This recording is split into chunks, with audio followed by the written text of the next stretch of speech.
I've always enjoyed the times I've spent with animals in my life. But unfortunately, Leslie and I have been traveling so much and living in such small quarters that it hasn't made sense for us to have a pet for several years now. We're reduced to befriending the pets of the people we know and trying to see them as often as we can. So when my friend Rich left town for a week and asked if I would look after his dog, I felt like we were both doing each other a favor. I already knew Twiggy, an exuberant young Jack Russell, and I had no doubt that she would be as excited to have some company as I was. Rich had only asked me to pop in and walk her a few times a day, but he'd also mentioned that Leslie and I were welcome to stay at the house if we wanted. Leslie's as much of an animal lover as I am, and neither one of us could bear the thought of poor Twiggy sleeping alone in that big, empty, quiet house. And we equally hated to think of her bounding around in the mornings with nobody there to be woken up and share in her excitement. So we took Rich up on his offer and spent most of our nights there, hanging out with Twiggy as much as we could. During the days when Leslie was away at work, I would take Twiggy for walks and occasionally runs around the block, trying to help her work off some of that excess energy for which her breed is so famous. One time, we were running for about 4 miles before she started to pant a little. I took her back inside, thinking that I'd finally tuckered her out, but sure enough, about half an hour later, she was back running laps around the house, jumping over furniture and yelping with joie de vivre.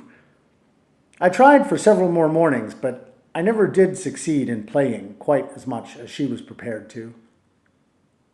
When she did settle down, as she generally seemed to do for a couple of hours in the late afternoon, I would sit next to her and try to get a little bit of writing done. Now and then I would look to her for inspiration, and she would look back up at me expectantly. If I held eye contact for too long, she would start to quiver and whine, surely imagining that something important must be afoot. At first, I thought there was some huge mystery to her motives and reactions, but the more afternoons I spent watching her, the more obvious it became to me that there wasn't any mystery at all. Twiggy wants exactly the same things that I want. Love me, stroke me, take me running, feed me exotic foods, help me piss on the territory of my enemies, and try to keep up with me as best you can. Like me, she doesn't know why she feels better when someone pets her. But I can do that for her anyway. I can do for her what I wouldn't ask anyone to do for me. I can tend to her every need, cater to all her fantasies, and in so doing I can vicariously live through her. If I give her a morsel of steak, I'm really just acting out my own desire for a large hand to appear from the sky and reward my instinctive, unconscious, brute behaviors with a slab of filet mignon the size of my face. But perhaps, most importantly, I can tell Twiggy the thing that we all desperately want to hear: that she is good enough, that she has succeeded in winning my approval. I can provide her with a scale of right and wrong and then mete out the just rewards and punishments accordingly. I can build a structure within which she always knows whether what she's doing is the good thing. And that must be the most reassuring service that any kind of being can offer to another. It's precisely the favor that we beg of our friends, family, lovers, and gods. Just tell me what to do, we all silently cry. Somebody, please, just give me a task and promise me that by accomplishing it, I can earn a certificate of my worthiness. With a pet, we have the unique opportunity to directly oversee the process of a life so fulfilled. We can do everything right for them, optimize all their conditions. We can feed them when they're hungry, love them when they're lonely, and even forgive them when they fail. We can ensure that their lives will make measurable sense in a way that our own lives almost never do.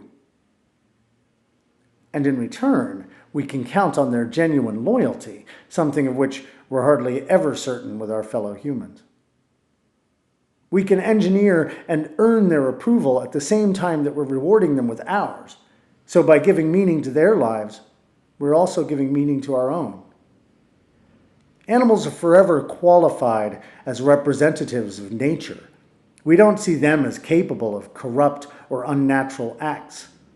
So when we find a way to decipher their joys and motivations and win their favor, we imagine at that moment that we are right with the entire natural world. We take our ability to interact successfully with them as an indicator that we are in harmony with the mysterious overarching truth of the animal kingdom at large. After a week of learning how to respond to Twiggy's needs, I understood that she'd spent that same week responding to mine. She had presented me with a series of duties that made me feel worthy of my place on the planet when I performed them. She'd given me a chance to do my fair share as a mammal and be loved for it. And honestly, what else is there?